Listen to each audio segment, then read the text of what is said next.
रातें जलसे में गुजर जाती हैं मेरी।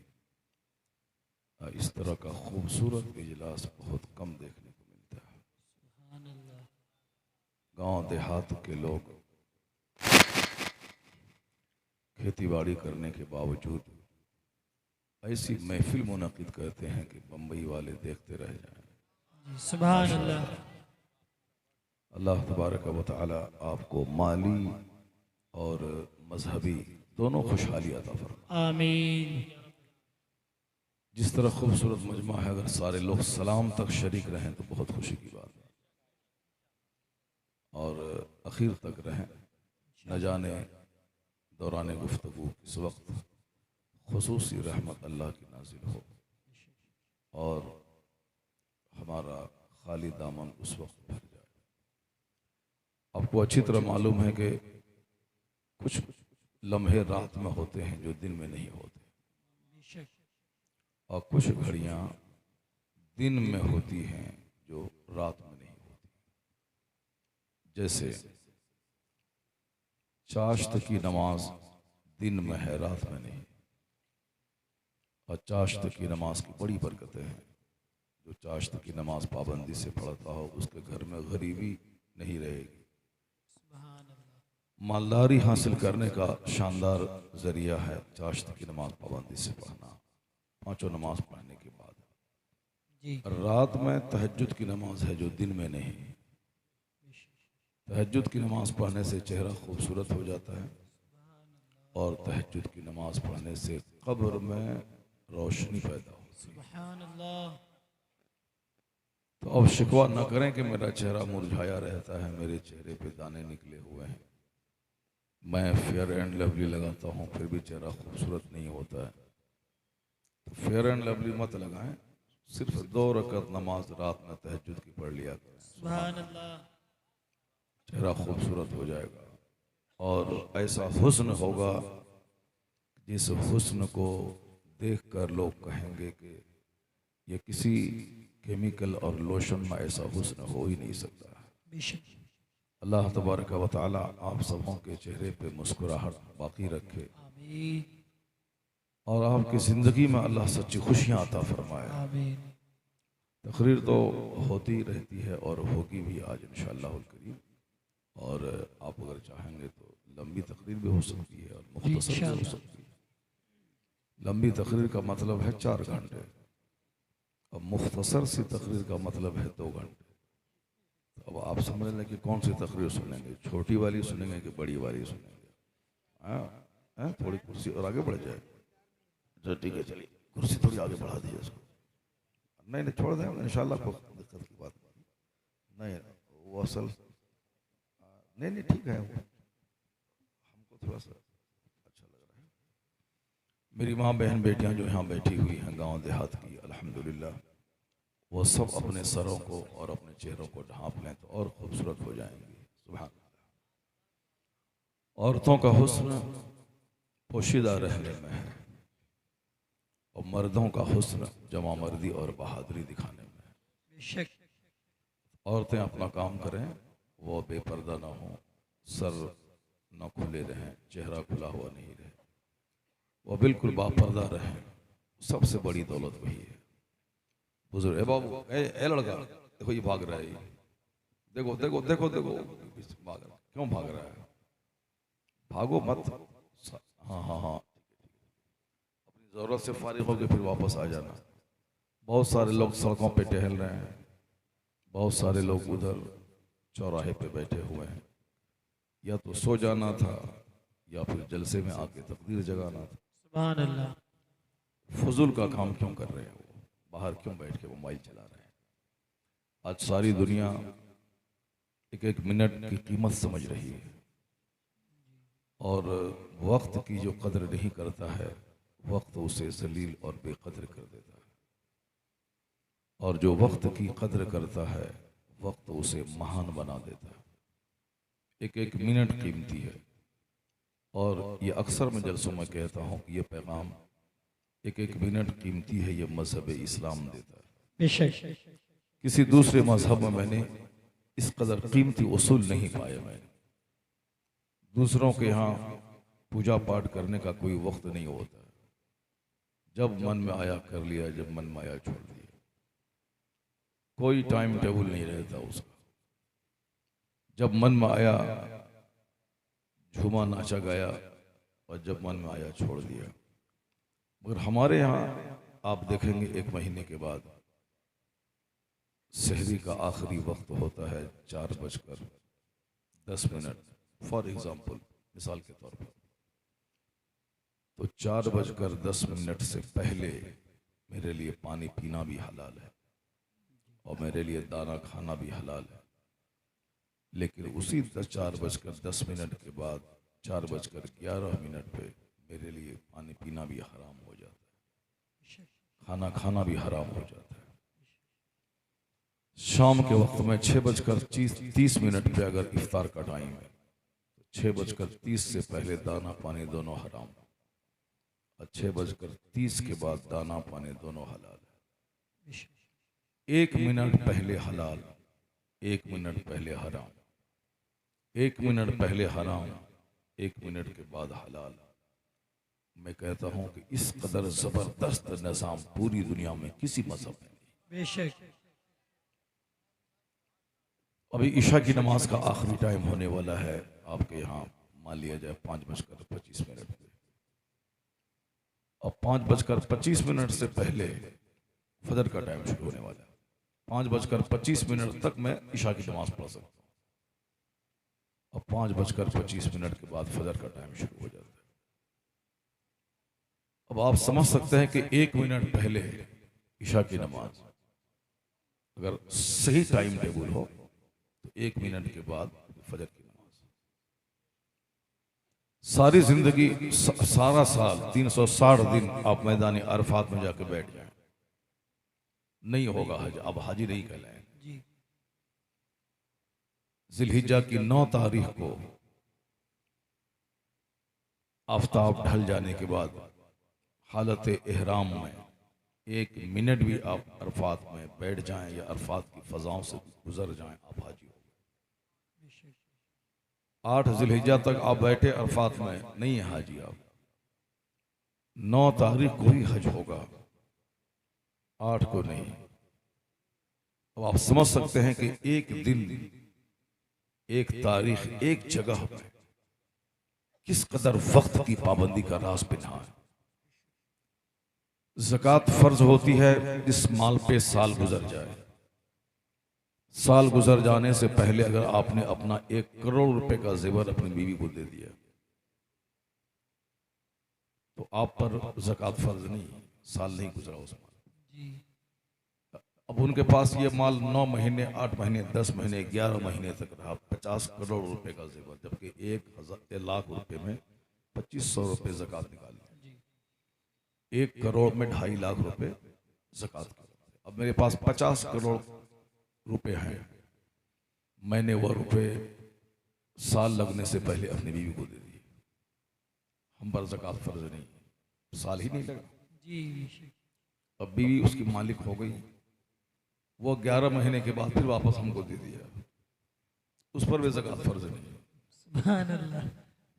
ऐसा आप लोग मत कीजिएगा, क्योंकि ज़कात से बहुत सारे गरीबों के चूल्हे जलते हैं, बेशक। और ज़कात से बहुत सारे मदरसे चलते हैं। बेशक। ज़कात एक ऐसा सिस्टम है जिसकी वजह से आज सारी दुनिया मुझसे सीख कर यतीम खाने चला रही है। सुभान अल्लाह। अनाथालय, स्कूल, कॉलेज और गरीबों के इदारे चला रहे हैं। हमने लोगों को मसाज दिया है कि अमीरों से माल लिए जाएं और गरीबों में खर्च किए जाएं। बेशक। ये हुजूर ने कहा है कि अमीरों से माल लिए जाएं और गरीबों में खर्च किए जाएं। ये ज़कात का सिस्टम है। मैंने एक कानून बताया आपको कि उस माल पे ज़कात फर्ज है जिस पे साल गुजर जाते हैं। किस कदर वक्त की अहमियत है, पंक्चुअलिटी। इस टाइम में आज फौज में जाके देखें, 4 बजे उठना ही उठना है, 1 घंटे एक्सरसाइज करना ही करना है, और जहां बिगुल बजा फौरन सबको अपने कमांडर के सामने खड़ा हो जाना है। ये सिस्टम आप हज में देख सकते हैं। मैदान अरफात में हाजी हैं, मगरिब की नमाज नहीं पढ़नी, 50 लाख की सारी फौज मैदान अरफात से कूच कर जाना है, फजर से पहले पहले सबों को मुजदलिफा पहुंच जाना, 50 लाख की फौज कमोबेश। अब मुजदलिफा में चाहे आखिरी टाइम में क्यों ना पहुंचे, वहां मगरिब और ईशा की नमाज दोनों वहां पढ़नी जी। फिर वहां से सारी फौज आफताब के तुलू होने से पहले कूच करना, मीना जाना है। मीना में जाके सबसे पहले बड़े शैतान को पत्थर मारना है, दूसरे और तीसरे को नहीं। उसके बाद सारी फौज जाएगी, कुर्बानी करेगी, सर के बाल काटेगी।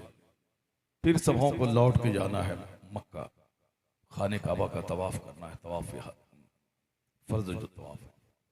फिर वहां से लौट के मीना आना है। फिर तीनों कंकड़ को दूसरे दिन पत्थर मारना है, फिर वहीं कैंप करना है। 50 लाख की फौज अभी अरफात में। अब वो सारी फौज कुछ देर के बाद मुजदलिफा में। दुनिया में कयामत तक जहां की भी आर्मी हो, चाहे अमेरिका की हो या हिंदुस्तान की हो या चाइना जापान की हो, जहां की आर्मी में डिसिप्लिन, वक्त की कद्र, टाइम टेबल की रिस्पॉन्सिबिलिटी और अपने कमांडर के कहने पे मार्च करना, जहां कहीं भी होगा, ये तरीका मजहब इस्लाम से लिया गया होगा। सुभान अल्लाह। और यह एहसान इस्लाम का है कि माँ की गोद से लेकर कब्र की गोद तक जिंदगी के जितने डिपार्ट हैं, जिंदगी के जितने शोबे हैं, जितने भी मामलात हैं, हर मामलात की रहनुमाई मजहब इस्लाम फरमाता है। From the cradle to the grave, माँ की गोद से लेकर कब्र की गोद तक जिंदगी का कोई ब्रांच ऐसा नहीं छोड़ा। अगर मुझे आप इजाजत दें तो मैं एक वो ब्रांच बता दूं जिस पर जुमा में भी खिताब नहीं होता है, जिस पर ईद बकरीद में भी खिताब नहीं होता है, जिस पर आम तौर पर जलसों में खिताब नहीं होता है, चूंकि उस डिपार्ट का ताल्लुक शर्म हया और पर्दे से है। और हदीस माया, कुरान शरीफ में आया कि इन्नल्लाह ला यस्तही, अल्लाह ताला हक बयान करने से नहीं शर्माता है। और हदीस पाक में वो सब कुछ आया है। यानी आप ये जान लें कि आज मैं सारे डिपार्ट को टच नहीं कर पाऊंगा। वही तालीमात जो मजहब इस्लाम की हैं, उसी में से चंद बातें जो आप जान चुके होंगे तो उसको रिमाइंड में करवाऊंगा, जो नहीं जानते होंगे तो फिर मैं पहली बार में आपसे कह रहा हूँगा। और मुझको मालूम है कि इस्लाम में जो जुमा के खिताब का सिस्टम है, जो फर्ज करार दिया गया है, उसकी वजह से हर मुसलमान का बच्चा बच्चा इस्लाम की बहुत सारी बातों को, उसी खिताब को सुन सुन करके जान लेता है। बेशक दूसरे लोग जाहिल रहें, चूंकि उसके यहाँ कोई सिस्टम नहीं है, जुमा के वीकली खिताब का कोई सिस्टम नहीं है। जैसे हिंदुओं के यहाँ वीकली इज्तिमा का कोई सिस्टम नहीं, कि मोहल्ले के सारे गैर मुस्लिम इस मंदिर में जमा हो जाए और उसका पंडित वहां जमा हो जाए और वह पंडित अपने मानने वालों को कुछ प्रवचन करे, कुछ समझाए। ये उनके मजाज पे है। साल 2 साल 5 साल में जैसे यहाँ जलसा हमारे यहाँ हो गया, उसी तरह उसके यहाँ भी एक इज्तिमा हो जाता है, एक प्रवचन हो जाता है और पंडित जी उनको समझा देते हैं। वीकली कंपल्सरीली, चाहे आंधी आए, तूफान आए, जलजला हो, कुछ भी हो, जुमा की नमाज पढ़नी ही पढ़नी है। और उस जुमा में खिताब करना ही करना है। जोहर की नमाज जहां चाहा पढ़ लिया, जुमा की नमाज जहां चाहा, ये जुमा की नमाज नहीं होगी। जोहर, असर, मगरिब, इशा, फजर बगैर तकरीर के पढ़ लिया, ना नमाज से पहले ना नमाज के बाद, कोई जरूरी नहीं है, नमाज हो जाएगी। मगर जिस तरह बगैर वजू के नमाज नहीं होती है, उसी तरह बगैर खुतबा जुमा की नमाज नहीं होती। बेशक, सुभान अल्लाह। इस फिलॉसफी को अगर आपने समझ लिया तो फिर कभी नहीं बोलेंगे जलसा कराने से क्या फायदा, कभी नहीं बोलेंगे इतना बड़ा पिंडाल सजा के आलिमों को बोला के वास कराने से क्या फायदा है। हर सबका चेहरा अलग अलग होता है, सबका दिल अलग अलग होता है, सबकी सोच अलग अलग होती है। समाज में 100 लोग हैं, 100 तरह का चेहरा है, 100 लोग हैं, 100 तरह की सोच है। अच्छे लोग हमेशा अच्छी महफिलों को सराहते हैं कि कम से कम एक दिन 1000, 2000, 10,000 मुसलमान मिल बैठकर अपने खालिक का जिक्र तो कर लें, अपने कुरान करीम की आयतों की तफसीर और तौज़ीह तो सुन लें, मुस्तफ़ा की हदीस सुन लें। जहाँ 50-100 मुसलमान जमा होते हैं, वहाँ ज़रूर एक अल्लाह वाला होता है। और जहाँ 100 आलिम रहें, ज़रूर उस इलाके का कोई ना कोई कुतुब अब्दाल होता है। अब इसी जलसे के बहाने मुसलमानों का चेहरा देखने को मिलता है। इसी जलसे के बहाने मुसलमानों के बीच मिलकर बैठने का मौका मिलता है। न जाने इतने लोगों में से कौन अल्लाह के वली है, किसी को खबर नहीं। मैं 50 बार दुआ करता रहता हूं, दुआ कबूल नहीं होती। अगर मैं किसी वली के पास बैठा, वली ने आमीन कह दिया तो बस जो दुआ 50 साल में ना होगी 50 सेकंड में कबूल हो जाती है। इसलिए नेक जगहों पे दुआएं कबूल होती हैं, नेक लोगों की सोहबतों में दुआएं कबूल होती हैं, और दुआ कबूल होने का वक्त भी होता है, उसके लिए जगह भी होती है। ये आम इज्तिमा जहां मुसलमान जमा होते हैं वहां दुआ कबूल होती है। इसलिए इस तरह की महफिलों में दुआओं का ज्यादा एहतमाम करना चाहिए। दुआ की कबूलियत के लिए मकामात होते हैं। इस तरह वाज की महफिल है, जुमा का खुतबा और नमाज पंजगाना फर्ज नमाज पढ़ने के बाद हालत सजदा में दुआ कबूल होती है, और दरूद पढ़ने के बाद दुआ कबूल होती है। आला हजरत के वालिद गिरामी मुफ्ती नकी अली खान रदी अल्लाह ताला अन्हो ने 28 मकामात लिखे हैं जहां दुआएं कबूल होती हैं। उसमें से एक है मैदान अरफात, एक है वादी मिना, एक है मुज़दलिफा, एक है खाने काबा के इर्द गिर्द मताफ जहाँ तवाफ किया जाता है, एक मस्जिद हराम है जो खाने काबा के चारों तरफ जो दालान नुमा मस्जिद है, और एक खाने काबा के पास में भी कुछ ऐसे मकामात हैं जहाँ दुआ कबूल होनी ही होनी है। जैसे बाब काबा है, दरवाजे के सामने एक मुहदीम है, मुल्तज़म है, मिज़ाब रहमत के नीचे है, पिछली जो दीवार है मुस्तजार, वहाँ गेट नुमा बना हुआ है, गेट है नहीं मगर गेट नुमा बना हुआ है, आप गौर से देखेंगे उसको, वहाँ दुआ कबूल होती है। और खाने काबा का जो दक्षिणी हिस्सा होता है जहाँ रुकने यमानी और रुकने अस्वद के बीच में, जहाँ 70,000 फरिश्ते आमीन कहने के लिए हर वक्त तैयार रहते हैं। इसलिए वहाँ सारे मुसलमान रब्बना आतीना फिद दुनिया हसना व फिल आखिरति हसनतुम व क़िना अज़ाबन्नार ये दुआ पढ़ते हैं। इसमें दुनिया और आखिरत की सारी भलाइयों की दुआ मांगी जाती है। और मदीने में बकी शरीफ में दुआ कबूल होती है, उहद पहाड़ पे दुआ कबूल होती है, मस्जिद नबी में दुआ कबूल होती है, मस्जिद फतह में दुआ कबूल होती है, मस्जिद खंदक में दुआ कबूल होती है, मस्जिद गमामा सामने है जहाँ ईद की नमाज पढ़ी जाती है, सरकार ने पढ़ी थी, वहाँ दुआ कबूल होती है। और रोज़े रसूल पे दुआ कबूल नहीं होगी तो फिर कहाँ होगी? होते कहाँ खलीलो बिना काबाओ में ना, लौलाक वाले साहिबी ये सब तुम्हारे घर की है। जाने कायनात है मुस्तफ़ा, रूहे कायनात है मुस्तफ़ा, बासे तख्लीक़ कायनात है मुस्तफ़ा। आकाए दो जहां के आने के बाद ही पता चला कि अल्लाह एक है। हुजूर ने ही कहा कि कुरान अल्लाह का कलाम है, हुजूर ने ही कहा कि काबा अल्लाह का घर है, हुजूर ने बताया कि मरने के बाद जन्नत और जहन्नम है, सरकार ने कहा कि कब्र में फरिश्ते आएंगे तो उससे सवाल जवाब करेंगे। यानी ये सारे अकायद तो हुजूर से मिले। हुजूर ने ही कहा कि अल्लाह है, हुजूर ने कहा क़यामत का दिन कायम होगा, तुझसे हिसाब लिया जाएगा, राई के दाने के बराबर जो कुछ तुमने दुनिया में किया सब कुछ का हिसाब लिया जाएगा। ये मत समझना कि मैं बेलगाम हूं, अभी हम पर जलजला नहीं आता है, अभी हम जमीन में नहीं धंसते हैं, अभी हमने नमाज छोड़ दी, कुछ नहीं हुआ। ये आजमाइश के दिन है, ये आजमाइश का लम्हा है, ये आजमाइश की दुनिया है, ये काम की दुनिया है। यहाँ बदला नहीं है कि अभी शराब पिया तो अभी जमीन में धंस जाए, अभी जिना किया तो आसमान से पत्थर बरसाए, अभी झूठ बोला तो मुंह में लकवा मार दे। नहीं नहीं, यहाँ अल्लाह ने छूट दी। हर जुमा के दिन खुतबा रज़विया में एक हदीस पढ़ी जाती है, ए अमल माशीता, ए लड़का, ए सफेद, बैठ रुको उसको, लगता कोई छुट्टी काट दी। बड़ी मुश्किल से जलसा होता है, एक जा रहा है एक आ रहा है, क्या तमाशा है? जलसा है कि नाटुंगी की महफिल है? जब तक नहीं डांटो कुछ सुनता ही नहीं। एक उधर से उठ रहा है, एक उधर से उठ रहा है, एक उधर जा रहा है, सारी जिंदगी भागता ही रहेगा, बरकतों से महरूम रह जाएगा। मालूम है तुम्हें, ये दीन की महफिल है, जन्नती महफिल है, सुभान अल्लाह। ये अल्लाह रसूल के जिक्र की महफिल है। जो इस महफिल को आबाद करता है अल्लाह उसको आबाद कर देता है, बेशक। और जो इस महफिल को बर्बाद करेगा अल्लाह तबारक व तआला उसको बर्बाद कर देगा। जो मस्जिदों को उजाड़ता है, जो जलसों को उजाड़ता है, जो मदरसे को उजाड़ता है, जो दीन की महफिलों को उजाड़ता है, उसकी ज़िंदगी उजड़ जाती है। मैंने अपनी आंखों से देखा, बहुत सारे लोग मदरसे के पीछे पड़े रहे मेरे गांव में। मदरसे के पीछे जो ज़मीन वक्फ कर दी थी उसको उजाड़ के फेंक दिया मदरसे को वहाँ से। उसके बाल बच्चे सब उजड़ गए।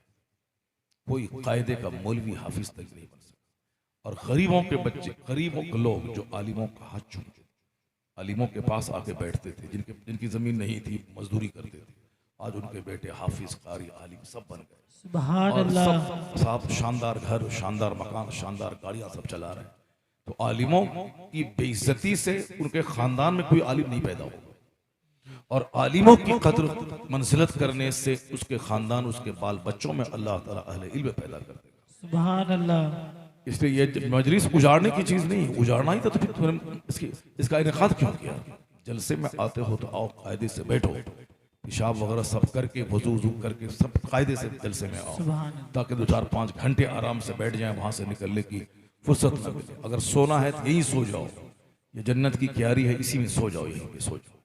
अगर यहाँ सो जाओगे तो भी रहमतों की बारिश तुझ पर होती रहेगी। सुभान अल्लाह।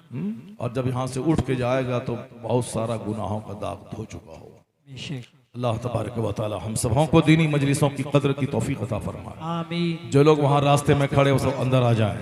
जो लोग सड़कों पे घूम रहे हैं वो घूमने वाली जिंदगी मत गुजारें। सारी जिंदगी पेंडुलम की तरह झूलता रहेगा, घूमता रहेगा, न उधर का रहेगा न इधर का रहेगा, ऐसे ही घूमता रहेगा, कुछ नहीं मिलेगा। बैठ के रहमतों बरकतों को अपने हिस्से में कर ले। अगर रहमतें हिस्से में आ गई तो कई नस्लें तुम्हारी मुस्कुराती रहेंगी।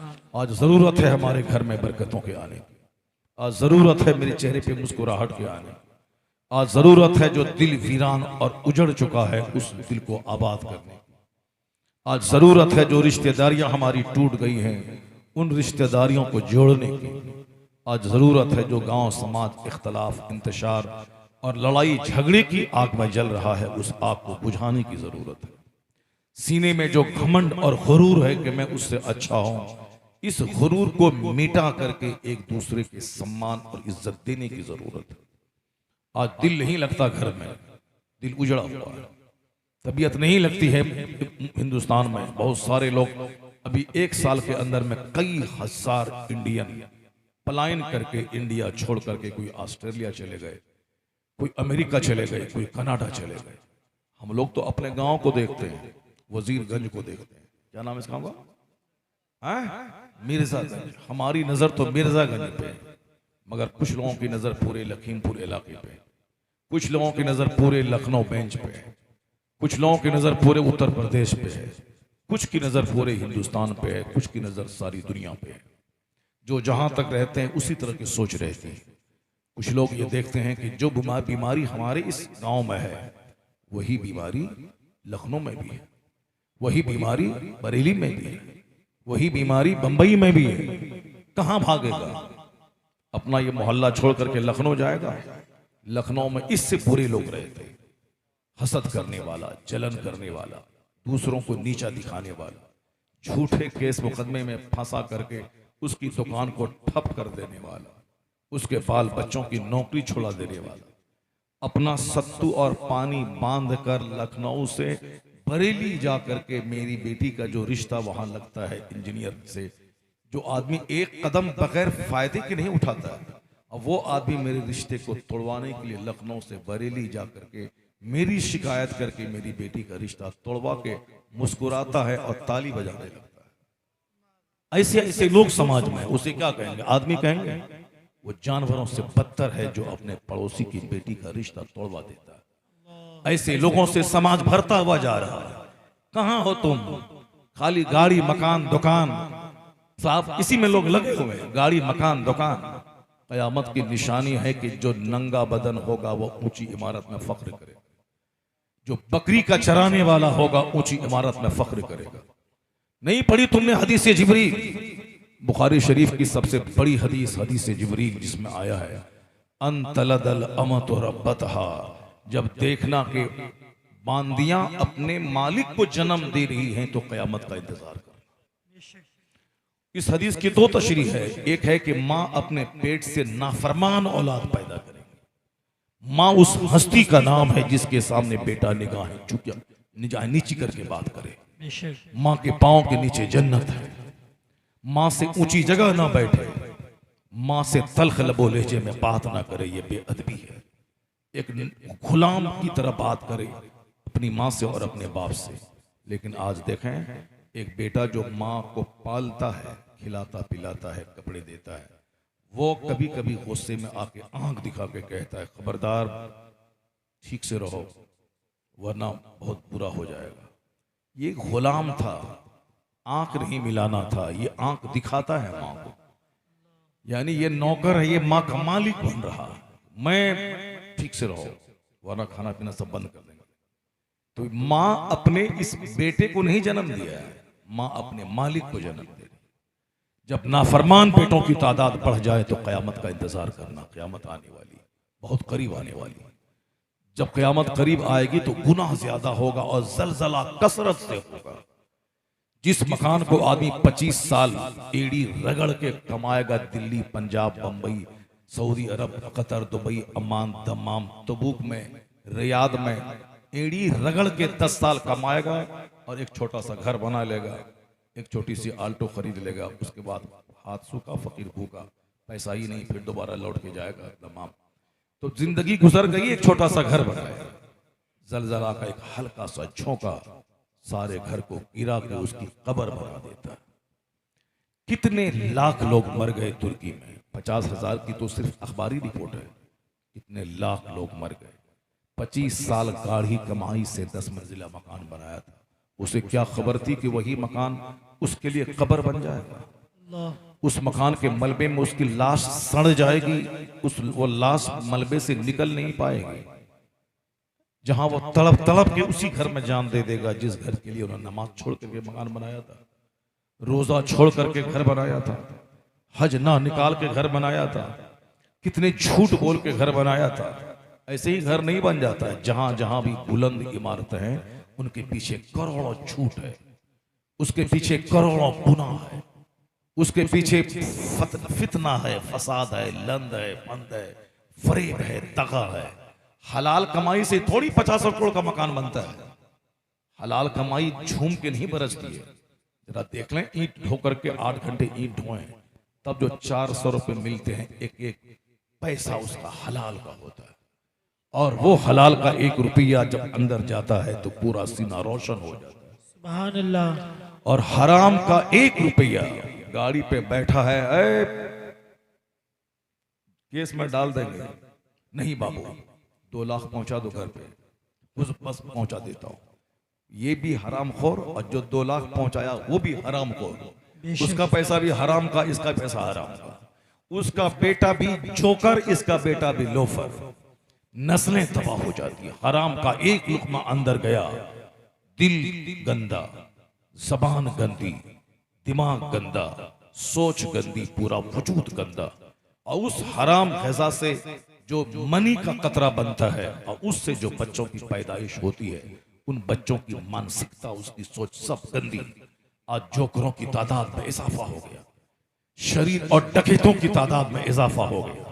हर गांव समाज में डकैत, चोर, लुच्चा, लफंगा, माँ बाप का नाफरमान, अपनी बहनों को मारने वाला, अपने भाई को जेल डालने वाला, हराम कमाई से इतरा के दूसरों को हकीर समझने वाला, नाजायज जमीन पे कब्जा करने वाला, बुनियाद में जिसकी हराम दाखिल हो, इसी तरह से पूरा गांव, समाज, शहर, हर जगह ऐसे ही हराम खोरों की तादाद में इजाफा हो रहा है। लोग कहते हैं तकरीरें बेअसर हो गई। हलाल ग़िज़ा अंदर जाए तब न सोच रोशन हो। यहां तकरीर करने वाला तो जुमा को चिल्लाता है, लेकिन वो तकरीर अंदर नहीं जाती। क्यों? तेरा वजूद हराम का है, तेरे अंदर का ब्लड हराम का है। तो तूने शराब की कमाई खाई, तेरा बाप सूद खा के जो घर जिस पे खड़ा है, तो सूद के पैसे का घर है। तुम्हारे पास जो 10 बीघा जमीन है वह शराब बेच करके वह जमीन खरीदी गई है। ये बता दे, शराब बेचकर जो जमीन खरीदी गई, उसका जो लुकमा खा करके वजूद तैयार होगा, उसका तो अंग अंग नापाक होगा। अब वह बाप की गुस्ताखी करेगा, वो आलिम को गाली देगा, वो अपने पीर की तौहीन करेगा, वो हलाल तरीके से जिंदगी ना गुजार के हराम राहों से जिंदगी के दिन गुजारेगा। सोच गंदी, दिल गंदा, वजूद गंदा। ये बोलेगा कि मौलाना की तकरीर में असर नहीं है। कुत्ते, तुमने अपने बदन के हड्डी और गोश्त को देखा, हराम की हड्डी, हराम का खून, हराम का गोश्त, तो फिर तेरी सोच हराम जैसी। अब तू बोलता है मौलाना की तकरीर में असर नहीं है, तू कहता है मौलाना की तकरीर बेअसर हो गई। मौलाना कुरान बोलता है और पैगंबर भी कुरान कहते बोलते थे।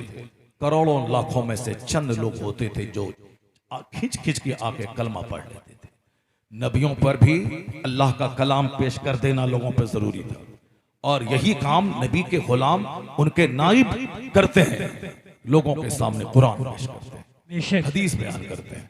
और उसी लोगों में से कुछ लोग होते हैं जिनका दिल सीधा हुआ, झुक गए, अल्लाह के हुजूर सजदरेज हो जाते हैं। सुभान अल्लाह। ऐसे किसी के गले में चादर डाल के मस्जिद में घुसाना फर्ज किसी नबी पे नहीं था, ना किसी आलिम पे फर्ज है।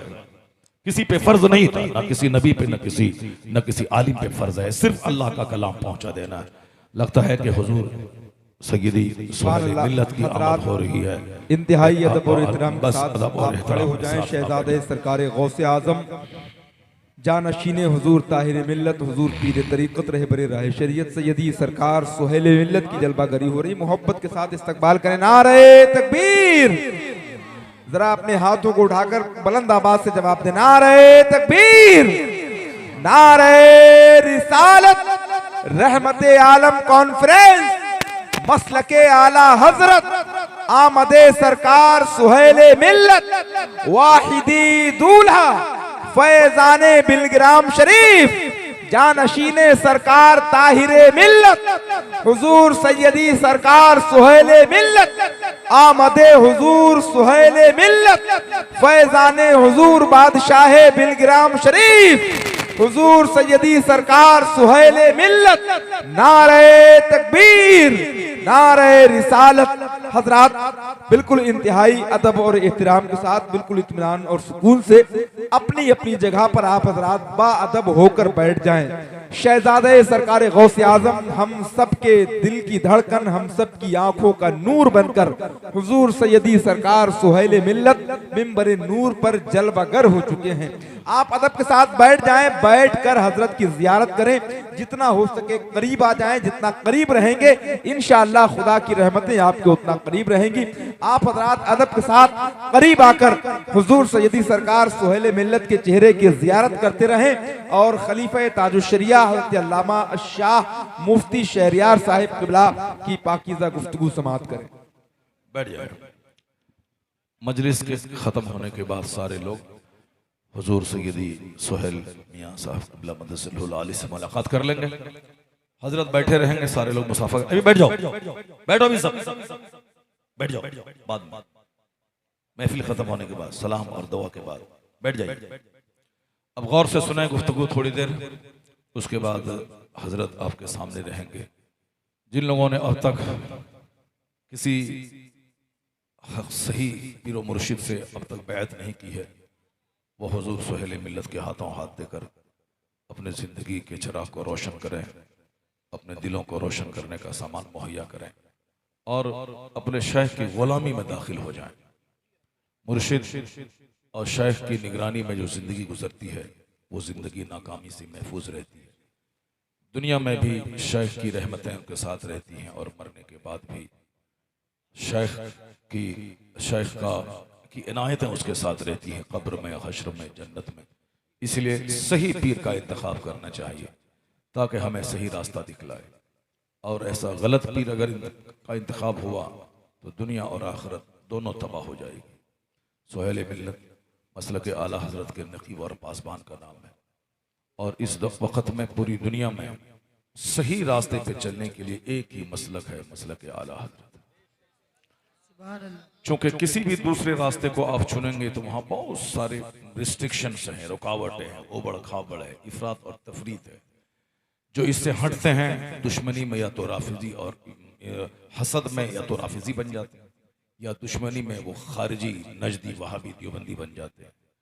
खतरा रहता है इनसे जलने वाला या तो गुस्ताखे रसूल को काफिर कहना छोड़ देता है, वो उनके ग्रुप में चला जाता है, या इस मसलक से चिढ़ने वाला वो सहाबा का गुस्ताख बन के मौला अली की मोहब्बत में सहाबा की तौहीन करके राफिजियों की झोली में चला जाता है। ये बीच का रास्ता है, तेरे गुलामों का नक्श कदम है राह खुदा, ये वो सुराग है, ये वो क्या बहक सके जो ये सुराग लेके चले। जहाँ अल्लाह की ताज़ीम, मुस्तफ़ा की ताज़ीम, अहले बैत की ताज़ीम, सहाबा की ताज़ीम, इमाम की ताज़ीम और गौस ख्वाजा की ताज़ीम, सिर्फ ताज़ीम ही ताज़ीम है। अल्लाह रब्बुल इज़्ज़त को कैसे माने, हुजूर को कैसे माने, सहाबा को कैसे माने, वो सब बातें वजाहत के साथ मसलक के आला हज़रत में बयान कर दी गई है। अगर कोई बोले कि मैं अल्लाह को एक मानता हूँ, दूसरा सवाल होगा मुस्तफ़ा के बारे में क्या कहता है। वो बोलेगा मैं नबी को लाजवाब मानता हूँ, फिर सवाल होगा इल्म गैब के बारे में क्या कहना है। वो बोलेगा इल्म गैब मैं मानता हूँ कि हुजूर को अल्लाह ने इल्म गैब दिया, तो फिर सवाल होगा इख्तियारात के बारे में क्या कहता है। सवाल होगा कि हुजूर को साहिब इख्तियार मानता हूँ, फिर सवाल होगा सहाबे कराम के बारे में क्या कहता है। बोलेगा मैं इज्जत करता हूँ, फिर सवाल होगा अहले बैत के बारे में क्या कहता है। क्योंकि कुछ लोग सहाबा को मानते हैं, अहले बैत की तौहीन करते हैं, कुछ लोग अहले बैत की इज्जत करते हैं, सहाबा को गाली देते हैं।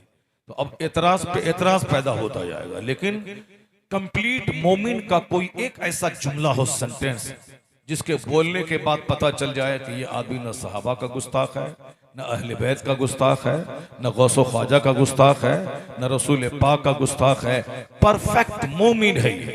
एक जुमला बता दे, कोई बोलेगा मैं मुसलमान हूँ, मुसलमान तो वो लोग भी कहते हैं। फिर सवाल दूसरा होगा मैं अहले बैत और सहाबा से मोहब्बत करता हूँ, फिर सवाल होगा कि गौस के बारे में क्या कहता है।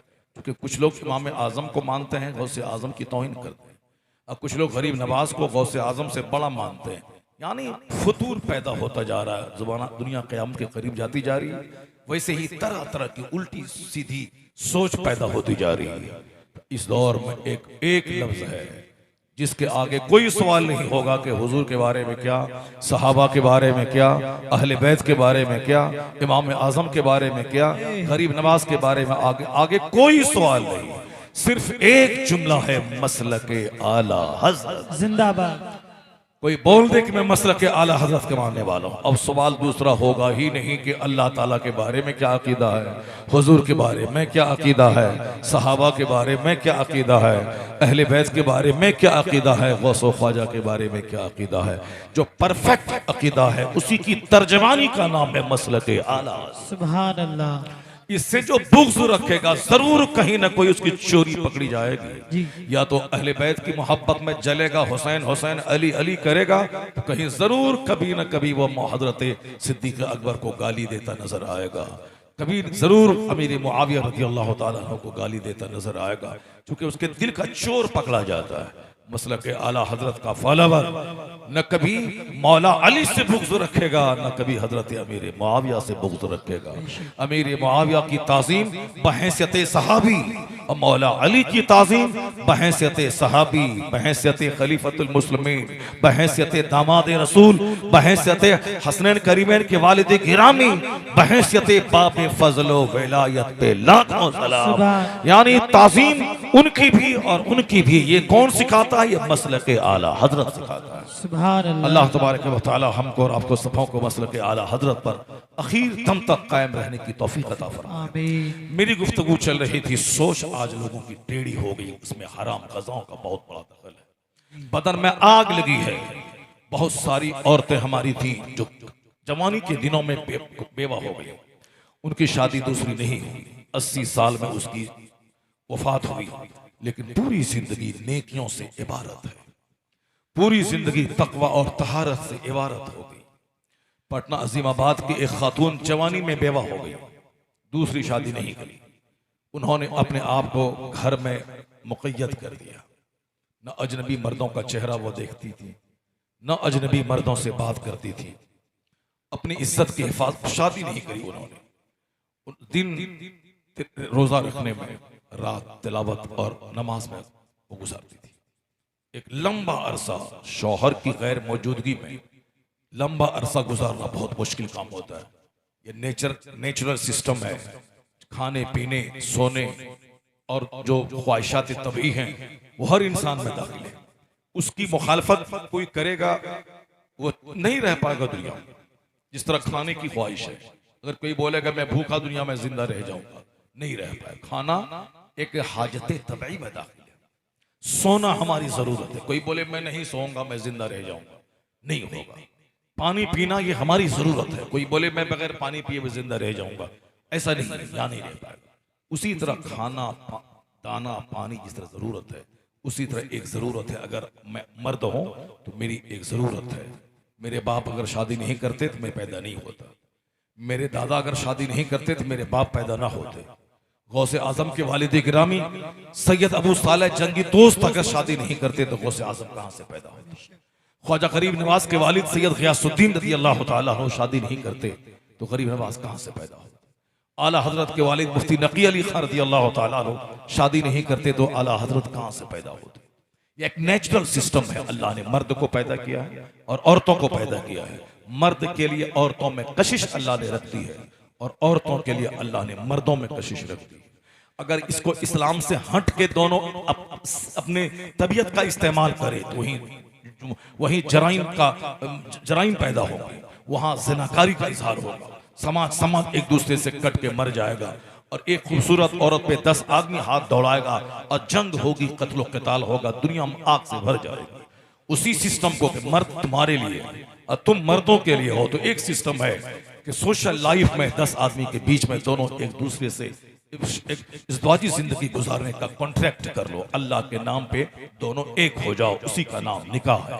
और इसी निकाह के जरिए समाज चलता रहेगा, तवालुद व तनासुल का सिलसिला चलता रहेगा और तमाम बदनज़मी और तमाम बदअमली से समाज बचता रहेगा।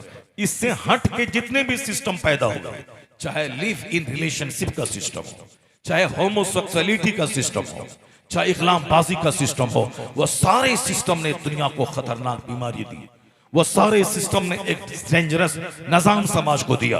अगर मर्द मर्द से निकाह करे तो समाज में आग लगेगी, जमीन में जलजला पैदा होगा।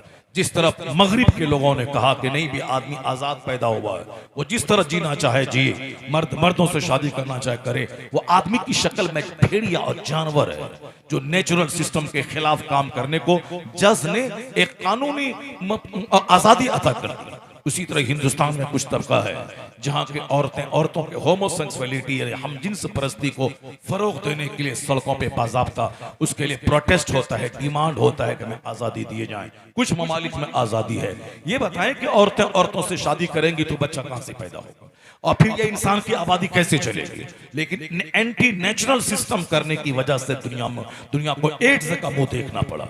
एंटी नेचुरल सिस्टम पर अमल करने की वजह से दुनिया को कैंसर का मर्ज देखना पड़ा और आज खतरनाक ढंग से पूरी दुनिया में आज किडनी का मर्ज बढ़ता चला जा रहा है। हिंदुस्तान में तो कम, अमेरिका और यूरोप में बहुत ज्यादा है। खिलाफ फितरत काम के नतायज इस तरह की खतरनाक बीमारियों की सूरत में आ रहे हैं।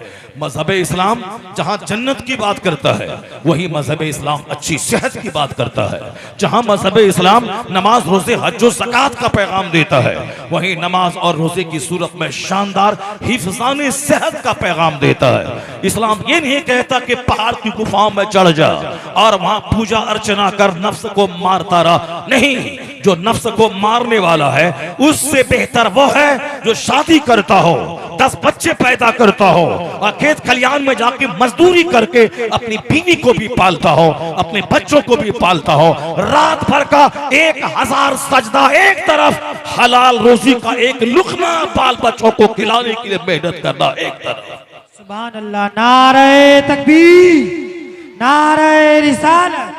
मजहब इस्लाम, मजहब इस्लाम दीन फितरत का नाम है। मजहब इस्लाम नेचुरल मजहब का नाम है। ये नहीं बोलता है कि अपनी ख्वाहिशात को मार के पहाड़ों की गुफाओं पे चला जाओ। ये नहीं कहता है कि तू अपनी बीवी और अपने बच्चे से अलग थलग भाग जाओ।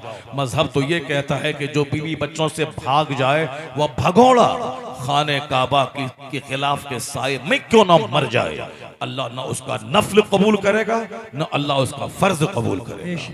यही वो डर हदीस पाक में जो हमको दिखलाया गया है, जो सोशल सिस्टम को चरमराने से बचाता है। वह ना शौहर बीवी से आज तंग है बीवी अपने शौहरों से तंग है, शौहर अच्छा नहीं मिला, बीवी अच्छी नहीं मिली, हर आदमी को शिकायत है, लेकिन एडजस्टमेंट हो रहा है, चल रहा है। क्यों? हुजूर ने एक अच्छी जिंदगी गुजारने का एक शानदार ज़ाब्ता दिया है। आका ने कहा है कि अल्लाह के नाम पे तेरे पास आई है, जो खाओ वो खिलाओ, जो पहनो वो पहनाओ, और उसके साथ हुस्न सुलूक कर। ये टेढ़ी पसली से पैदा हुई है, इसको सीधा करने की कोशिश मत करना। अगर सीधा करना चाहोगे ये टूट जाएगी, और टूटना तलाक है। अल्लाह सबद। अमेरिका के लोगों ने एटम बम दिया, अमेरिका के लोगों ने हवाई जहाज दिया, 7 समंदर पार के दानिश्वरों ने, डेविड हक्स ने माइक्रोफोन दिया, हेनरी फोर्ड ने मोटर कार दिया, जेएल बेयर्ड ने टेलीविजन दिया, दूसरे दानिश्वर ने कंप्यूटर, लैपटॉप, मोबाइल दिया। ये सब दिया, लेकिन पुरसुकून जिंदगी गुजारने का फॉर्मूला किसी साइंटिस्ट ने नहीं दिया, किसी फिलोसोफर ने नहीं दिया। अगर अच्छी जिंदगी गुजारने का फॉर्मूला किसी ने दिया तो मोहम्मद अरबी की ज़ात गिरामी ने दिया। सुभान अल्लाह। इसलिए आला हजरत की जबान में न कोई फिलोसोफर बड़ा है, न कोई डॉक्टर बड़ा, न कोई इंजीनियर बड़ा है, न कोई प्रोफेसर बड़ा, न कोई साइकोलॉजिस्ट बड़ा है, न कोई फिजिशियन बड़ा, न कोई सर्जन बड़ा है, न कोई पॉलिटिशियन बड़ा। आला हजरत ने कहा कोई बड़ा नहीं है, सबसे आला मौला हमारा नबी, सबसे बाला वाला हमारा नबी। सारे ऊंचों में ऊंचा समझिए जिसे है, उस ऊंचे से ऊंचा हमारा नबी। हुजूर की बात सबसे लाजवाब, हुजूर का पैगाम सबसे लाजवाब। सरकार दो जहां ने इस दुनिया को एक अमन सुकून की जन्नत बनाने का पैगाम दिया है। आका के फॉर्मूले में जबरदस्त कॉम्प्लिकेटेड माहौल में इज्जतदाराना जिंदगी गुजारने का ज़ाब्ता मुस्तफा ने दिया। यहाँ हम जाड़े से भाग नहीं सकते, इस दुनिया में रहना है तो गर्मी से हम भाग नहीं सकते, इस दुनिया में रहना है तो हम बरसात से भाग नहीं सकते। कोई बोले कि मैं ऐसी दुनिया तलाश करूं जहां सर्दी ना हो, वह पागल है। कोई मैं ऐसी दुनिया तलाश करूं जहां गर्मी ना हो, वह पागल है। जो कोई बोले मैं ऐसी दुनिया तलाश करूं जहां बारिश ना हो, वह पागल है। कोई बोले ऐसी दुनिया में ढूंढूं जहां रात ना हो, वह पागल है। कोई बोले मैं ऐसी दुनिया तलाश करूं जहां दिन ना निकले, वह पागल है। क्योंकि दुनिया का मतलब ही है जमीन का होना, आसमान का होना, रात का होना, दिन का होना, गर्मी का होना, सर्दी का होना, बारिश का होना, मौसम खज़ां और मौसम बहार का होना। ये इसी का नाम है यूनिवर्स, इसी का नाम है कायनात, इसी का नाम है दुनिया। और तुमको अल्लाह ने पैदा किया है और इसी दुनिया में तुमको रहना है। तो अब गर्मी तो सख्त लगती है, अब उससे एडजस्ट करना पड़ेगा। सर्दी तो सख्त लग रही है, उससे एडजस्ट करना पड़ेगा। बारिश तो जबरदस्त हो रही है, एडजस्टमेंट करना होगा। रात है, एडजस्टमेंट करना होगा। दिन है, एडजस्टमेंट करना होगा। मुसीबत की लहर चलेगी तो सब्र की चक्की से पाट दे, और खुशहाली के दिन आएंगे तो शुक्र के फार्मूला से उस खुशहाली को काबू में कर ले, वरना खुशहाली मगरूर बना देगी, गरीबी काफिर बना देगी। इस्लाम है तो दोनों में जीने का तरीका बताता है। गर्मी में जीना है तो उसमें ऐसे जी, और बरसात में जीना है तो ऐसे जी, सर्दी में जीना है तो ऐसे जी, मुसीबत में जीना है तो इस तरह से जी, और खुशहाली में जीना है तो इस तरह से जी। बेशक हक है। हुजूर ने सारा फॉर्मूला खोल खोल कर बता दिया है। गर्मी से भागना नहीं है, गर्मी से एडजस्टमेंट करना है। जाड़े से भागना नहीं है, जाड़े से सुलह करनी है। जाड़े से बचने के लिए आग का सहारा लेना है, जाड़े से बचने के लिए बंद कमरे का सहारा लेना है, जाड़े से बचने के लिए गर्म कपड़ों का सहारा लेना है। भागना नहीं है, गर्म कपड़े पहनकर जाड़ों की आंखों में आंखें डालकर खेत में भी काम करना है, गाड़ी भी ड्राइव करनी है, प्लेन का सफर भी करना है, कार भी चलानी है, बाइक भी चलाना है। खेत में खेती का सीजन अक्सर जाड़े के मौसम में ही जबरदस्त खेती का सीजन होता है, नवंबर में। उस वक्त में मक्का लगाने का, उसमें गेहूं लगाने का और वेजिटेबल्स और सब्जियां लगाने का वह मौसम नवंबर दिसंबर का होता है। और अभी का जो मौसम होता है मार्च का, ये मौसम होता है दमाई का, गेहूं की तैयारी का, मकई की तैयारी का, तिलहन की तैयारी का, दाल की खेती की तैयारी का। यानी ये मौसम होता है जब गर्मी आने लगती है, सर्दी जाने लगती है, और जब बरसात जाने वाला होता है, सर्दी आने वाली होती है। वह जबरदस्त खेती के लगाने का सीजन होता है, उसी में लोग लगाते हैं। तो आदमी वही है जो हालात से घबराए नहीं, बल्कि जो हालात से एडजस्टमेंट करना सीखे। तो हुजूर ने एक ज़ाब्ता दिया है, वो ज़ाब्ता यही दिया है कि अल्लाह के नाम पे तुमने इस औरत को अपने निकाह में लिया है, अल्लाह के नाम पे लिया, उसका ख्याल रखना। सरकार दो जहां पर्दा इस ज़ाहिरी जिंदगी से पर्दा फरमाते फरमाते इन औरतों के हुकूक का ख्याल करने की सख्त ताकीद हुजूर ने की। सरकार दो जहां हज्जतुल वदा आखिरी हज के मौके पर जो सरकार ने ज़ाब्ते दिए हैं उसमें हुजूर ने बांदी और गुलाम और औरतों का खास ख्याल रखने का हुक्म दिया। ये अल्लाह के नाम पे तेरे पास आती है, ये अपने बाप का घर छोड़ के आई है, ये अपनी माँ अपने भाई बहन सबको छोड़ के आई है। मैं बिहार के रहने वाला, मैंने शादी कर ली घोसी उत्तर प्रदेश में। अब घोसी की जमीन से पैदा होने वाली, अब वो बिहार चली गई। बाप उनका घोसी में है, वो तन्हा बिहार में। माँ उनकी घोसी में है, वो तन्हा बिहार में। उनके भाई बहन घोसी में, वो तन्हा बिहार में। जहां बचपन उसके गुजरे वो गलियां घोसी में है, अब वो बिहार में है। जिस समाज में वो रही, जहां शादी ब्याह खतना अकीका के प्रोग्राम में अटेंड करी, वो सब मोहल्ले में है। अब वो अकेली वहां है। किसको देखकर वो रहती है? एक शौहर को देखकर रहती है, शौहर का चेहरा देखकर। इसलिए इस्लाम ने कहा तेरे लिए वो सब कुछ छोड़ के आ गई है। माँ बाप भाई बहन समाज संसार छोड़ के आ गई है। उसके साथ हुस्न सलूक करना। ये कमजोर है, औरत है, मर्द की तरह ताकतवर नहीं है, उसका ख्याल रखना। ये तुम नानो नफ्ता तुमको देना है, महर की रकम भी तुझको देना है, उसके लिए अच्छा घर देना है, जो खाओ वो खिलाओ, जो पहनो वो से पहनाओ। और फिर एक बात याद रखना, ये टेढ़ी पसली से पैदा हुई, सीधा करने की कोशिश मत करना। ये मत समझना कि मैं शौहर हूं, मैं जैसे तुझको रखना चाहता हूं रहना पड़ेगा, नहीं तो भागो यहां से। ऐसा नहीं होता है, मैं जैसे रखना चाहता हूं रहो वरना भागो यहां से, नहीं होगा। वो औरत है, टेढ़ी पसली से पैदा हुई है, उसमें जिद है, उसमें जिद है, तो उसको उसी हालत में रहने दे। सीधा करना चाहोगे तो टूट जाएगी, टूटना तलाक है। औरतों में ज्यादा बोलने की आदत है, इससे तुमको तकलीफ होती है, लेकिन ज्यादा बोलने की आदत को सब्र करना होगा। निगेटिव पहलू नहीं, उसका पॉजिटिव पहलू देखना होगा। अगर औरतें ज्यादा नहीं बोलेंगी तो तेरे सारे बच्चे गूंगे हो जाएंगे। हमारे बच्चे जो पैदा होते हैं, मैं उसे बोलना कहां सिखाता हूं? मैं तो सुबह निकला काम पे चला गया, मैं नौकरी करने स्कूल गया, मैं बिजनेस करने दुकान में गया, मैं खेती बाड़ी करने खेत खलियान में गया, मैं राजनीति करने के लिए फील्ड में मैं असेंबली हाउस और पार्लियामेंट गया। इस छोटे बच्चे जिसको मैंने जन्म दिया है उसको बोलना कौन सिखाता है? पहले दिन से लेकर के बालिग होने तक कौन उसके पीछे परवरिश का किसका हाथ रहता है? ये माँ है। जिस दिन बच्चा पैदा होता है उस दिन माँ उससे बात करती है, उससे वो बात करती है। वो तहत शऊर में बच्चा माँ के सारे जुमले को यहाँ स्टोर कर लेता है, और जब 1.5-2 साल के बाद बच्चा फर्राटे से बोलने लगता है तो माँ के वही जुमले जो पहले दिन से वो सुने थे, वो जुमले यहाँ से निकल करके जबान के रास्ते से वो सामने उतरते हैं। जिसकी माँ फसी होती है, अच्छी उर्दू बोलती है, उसका बच्चा बगैर ग्रामर बगैर किताब पढ़े अच्छी उर्दू बोलता है। जिसकी माँ की जबान मीठी होती है उसके बच्चे की जबान मीठी होती है। जिस माँ की जबान फूहड़ होती है उसके बच्चे की जबान भी वैसी होती, चूंकि माँ की जबान जिस दिन से बच्चा पैदा हुआ उसी दिन से माँ की जबान को बच्चा स्टोर करता है। ये बच्चा जिसको पैदा हुआ उसको जंगल में छोड़ दे, वहां जंगल में शेर है और भालू है, तो बच्चा शेर की बोली बोलेगा, क्योंकि बच्चे के दिल दिमाग में जिस तरह की बोली जाएगी उसी तरह की नकल करेगा। उसे जंगल में छोड़ दें वह शेर की तरह बोलेगा, उसे कुत्तों की झुरमुट में छोड़ दें कुत्तों और बिल्ली की बोली बोलेगा। ये बच्चे को बोलना सिखाता कौन है? हम तो एक बार दिन में आए, गोद में लिया, एक बार प्यार किया, पेशाब किया तो पकड़ो जी, छोड़ा और निकल गए। 50 बार पेशाब करे, 50 बार उसके कपड़े को धोती है माँ, उसको रात में गीले बिस्तर पे सो के सीने पे सुलाती है माँ। माँ किसको देगी? मुझको मेरी गोद में पेशाब किया तो पकड़ो जी। अब उसकी गोद में पेशाब करेगा बच्चा तो किसको कहेगी कि पकड़ो जी? वो खुद उसको झेलती है और बच्चे से बात करती है। ये ज्यादा बोलना भले ही हमारे लिए तकलीफ दे है, मगर एक दूसरा पहलू है, मेरे बच्चों को ये बोलना सिखाती है। सारे बच्चे गूंगे हो जाते अगर औरतें ज्यादा बोलने की सलाहियत नहीं रखती। इसलिए निगेटिव पहलू के वह शौहर को तकलीफ पहुंचाती है, वह तरह तरह की कैंची की तरह जबान चलाती है। तुम्हारी माँ ऐसी, तुम्हारी फूफी ऐसी, तुम्हारा बाप ऐसा, तुम्हारा भाई ऐसा, तुम्हारे पड़ोसी ऐसे, तुम्हारे चाचा ऐसे, तुम्हारी चाची ऐसी, इतनी शिकायत की पोटली लेके बैठ जाती है। थोड़ी सी अक्लमंदी से काम ले ले तो कम से कम शौहर को अच्छे ढंग से खाने दे, शौहर को पंखा झेले, शौहर से मुस्कुरा के बात करे।